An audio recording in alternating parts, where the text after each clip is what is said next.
અમદાવાદના પીપળજમાં ગ્રામજનોનો વિરોધ પ્રદર્શન માધ્યમિક શાળા મણિનગર ખસેડી લેવાતા વિરોધ થઈ રહ્યો છે। ગામમાં શાળા ન હોવાથી દીકરીઓએ શિક્ષણ છોડ્યું છે। અનેક રજૂઆતો બાદ માધ્યમિક શાળાની મંજૂરી મળી હતી।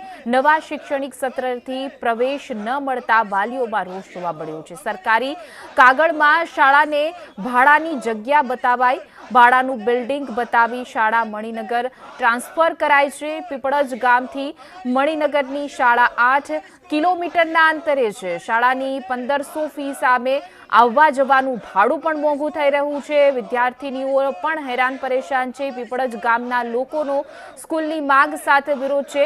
ગામના લોકોની જાણ બહાર માધ્યમિક શાળા જે છે તે મણિનગર ખસેડી લેવામાં આવી છે, જેને લઈ વાલીઓમાં અને સ્કૂલ સંચાલકોમાં રોષ જોવા મળી રહ્યો છે। અમદાવાદ શહેરના પીપળજ ગામમાં સ્કૂલ પાછી આપોના સૂત્ર સાથે વિરોધ કરવામાં આવી રહ્યો છે।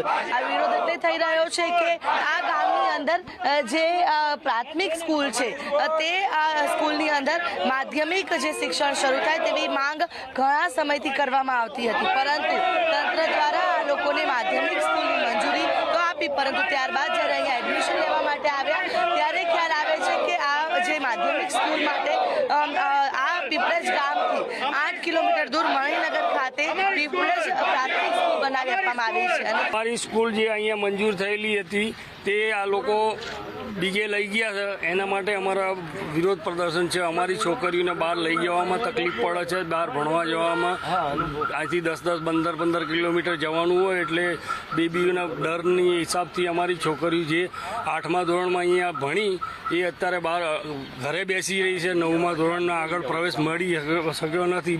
આ લોકોએ પાસ થયેલી સ્કૂલને અલગ જગ્યાએ ઠરાવ ખોટો કરીને લઈ ગયા છે અને અહીંયા ભાડાનું મકાન આ લોકોએ દર્શાવ્યું છે। અચ્છા, પણ હકીકત શું છે? હકીકત આ એએમસીની જગ્યા છે 1953થી। બિલકુલ, આપનું શું કહેવું છે? માંગ શું છે? અમારી માંગ છે કે અમારા જે આ ધોરણ મણિનગર લઈ ગયા છે એ પાછું આપો। અમારે એ જ તે નકર અમે બહુ ઉગ્ર આંદોલન કરશું। અમે અત્યારે 700 થી 750 સ્ટુડન્ટો આ સ્કૂલમાં અભ્યાસ કરી રહ્યા છે। 8મા ધોરણ પછીના જે અમારા અહીંયા ઓછામાં ઓછા 100 છોકરા હશે। ડબલ ક્લાસીસ ચાલે છે મેડમ, ડબલ ક્લાસીસ ચાલે છે। હવે 8મા પછી 9મું ધોરણ અમારું મંજૂર થયેલું આ લોકો ત્યાં લઈ ગયા છે, એટલે જે 100 છોકરા હશે એ તો અમારા બિલકુલ રજડી જ પડશે। બીજું અહીંયાથી ટ્રાવેલિંગ એટલું બધું મોંઘું છે। અહીંયાથી 10 થી 15 કિલોમીટર દૂર સુધી જ્યાં મોટી ઇન્ટરનેશનલ સ્કૂલો છે અને ત્યાંનું જે ફી ધોરણ છે એ ખૂબ જ ઊંચું છે। ત્યારે પીપળજ ગામના લોકો એક જ માંગ કરી રહ્યા છે કે અમારી સ્કૂલ અમને પાછી આપો ને માધ્યમિક સ્કૂલ અહીંયા અમને શરૂ કરી આપો, જેથી કરીને વિદ્યાર્થીઓ અભ્યાસથી વંચિત ન રહે। કેમેરા પર્સન મનીષ વાણિયા સાથે આયુષી યાજ્ઞિક।